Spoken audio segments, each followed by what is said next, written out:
जिला reporter dam sorrow Mohammad सफ़र सेवाणी आगा मोहरम हराम 28 सुलहज 1445 हिजरी अॼु सेवण शरीफ दरगाह हज़रत शाह मर्दान सखी बोदला बहार सिकंदर रहती अयाम अज़ा जी इब्तिदाई जी परचम कुशाई मौला गाज़ी अब्बास अलमदार अलैहिस्सलाम थी गुज़री।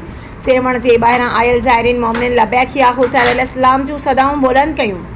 मौला अब्बास अलैहिस्सलाम जे बाज़ुअनि जो मातम कयो छॾे त हिन अलम जे परचम कुशाई में सेवण शहर जे रहवासियुनि ऐं ॿाहिरिन आयल ज़ाइरीन वॾी तादाद में शिरकत कई।